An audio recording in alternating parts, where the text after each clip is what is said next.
오늘은 여러분에게 다소 팩폭이 될 수 있는 주제를 준비했습니다. 조금 마음이 아프더라도 코 성형을 생각하고 있다면 진실을 알아두는 것도 어느 정도는 필요한 법이죠. 바로 코 성형을 해도 바꾸기 힘든 포인트입니다.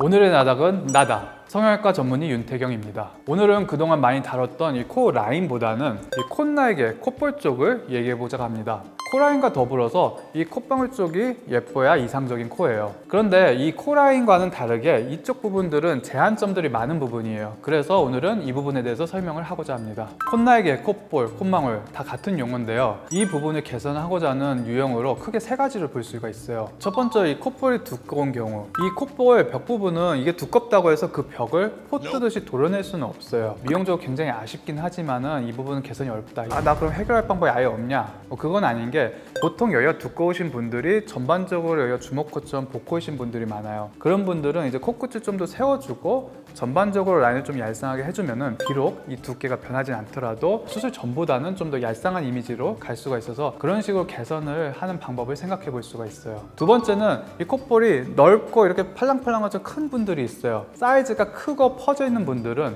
이 콧볼 좌우 폭을 줄여주는 콧볼 축소로 어느 정도는 개선할 수가 있어요. 다만 이것도 안 되거나 혹은 하면 안 되는 케이스들이 있기 때문에 언급을 드리는데요. 콧구멍은 굉장히 좁은데 저 콧볼 축소하러 왔어요. 이런 분들이 있어요. 이분들이 보통 이 콧날개가 두껍고 콧구멍이 작은데 이런 분들이 이제 여기를 조금이라도 줄이고자 콧볼 축소를 하면 물론 절대적인 수치 자체는 줄어요. 근데 오히려 콧구멍이 굉장히 빨래 집어넣은 것처럼 좁아 보이고 일자 콘센트 모양처럼 보이고 답답한 모습이 연출이 될 수 있어요. 그렇기 때문에 이런 분들은 오히려 콧볼 축소 같은 다른 대안책을 찾는 게 더 독이 되는 경우도 있어요. 세 번째는 이 콧날개의 모양이나 위치가 이상적이지 않은 경우예요. 이상적인 사람의 콧날개와 위치는 일단 이 측면에서 봤을 때 콧구멍이 약간은 패어있는 상태로 올라가 있고 비주와 콧날개 위치가 콧날개보다 비주가 1, 2mm 내려와서 더 보이는 것이 이상적인 코예요. 어떤 분들은 콧날개 모양이 아래로 볼록하고 강아지귀처럼 처져 있다 보니까 굉장히 좀 답답해 보이는 분들이 있고 또 거꾸로 너무 오목하게 치켜 올라가서 콧구멍이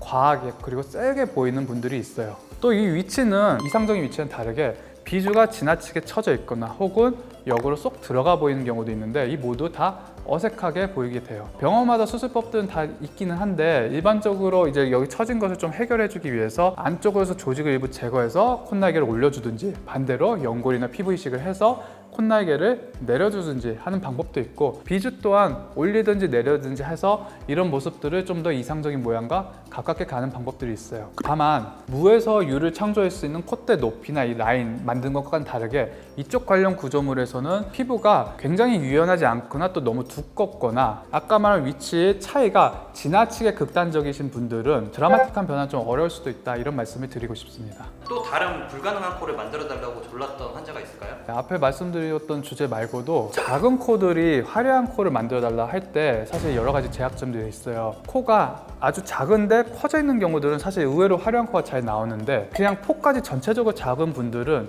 여러 가지가 한계가 있어요. 무리하게 높이면은 오히려 지나치게 폭이 좁아져서 찝혀있는 코처럼 보일 수도 있고 또 여기 길이는 짧은데 콧등만 많이 높여 놓으면은 이 비율이 굉장히 안 맞아서 마찬가지로 어색하게 돼요. 또 이 피부 여유분이 애초에 없기 때문에 애초에 많이 올리는 것 자체도 한계가 있어요. 그래서 이런 분들은 상담을 하면서 목표를 잘 설정을 할 필요가 있는데 자연스럽고 이쁜 코로 가고 싶다 이런 경우로 갈 수도 있고 혹은 약간은 찝혀도 되니까 좀 높여달라 이런 분들은 이 찝혀도 되는 정도를 환자분과 상의를 하면서 그에 맞게 적절한 높이를 올리는 것이 필요할 수 있습니다. 또 난감한 경우가 콧구멍은 많이 보이는 들창코처럼 보이는데 또 여기 끝은 떨어지는 화살코이신 분들이 있어요. 이런 분들은 이제 코끝은 많이 올리고 싶은데 콧구멍은 또 많이 보이기 싫다. 코끝을 많이 올리면 올릴수록 기본적으로 콧구멍은 많이 보일 수밖에 없어요. 무작정 많이 올릴 수는 없고 또 콧구멍을 무작정 많이 내릴 수도 없어요. 그래서 코끝을 어느 정도 기본적으로 올리면서 추가적으로 비공교정이나 콧볼 축소를 통해서 콧구멍을 다소 내려주는 수술을 해서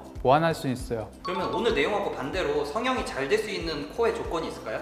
일단은 코 자체가 너무 크거나 너무 작지는 않아야 될 것 같아요. 결국 이 얼굴에서 코의 비율을 말씀드리는 건데 작으면 당연히 이 올리는데 한계가 있을 거고 또 너무 크면은 너무 지나치게 라인이 높기 때문에 낮추는데 좀 한계가 있어요. 또 두 번째는 피부가 너무 두꺼워도 얄쌍한 모양이 되는데 한계가 있고 반대로 얇으면은 또 너무 올리면 많이 비칠 수 있어요. 그럴 때 두께도 적당할 필요가 있겠고, 또 피부가 충분히 잘 늘어나고 재료가 충분해야지 좋은 코가 나올 수 있어요. 본인의 비중격이나 귀염골이 충분하거나 혹은 자간액을 사용할 수 있는 여건이 돼야 안에서 충분히 받쳐줄 수 있겠고, 또 그만큼 피부가 잘 늘어나줘야지 잘 받친 재료를 바탕으로 예쁜 코가 나올 수가 있어요. 그리고 마지막으로 콧날개와 콧구멍은 아까 말씀드린 것처럼 다소 한계가 있는 부분들이기 때문에 기왕이면 모양이 좀 더 조화로우면 더 잘 될 코의 조건이 되겠죠.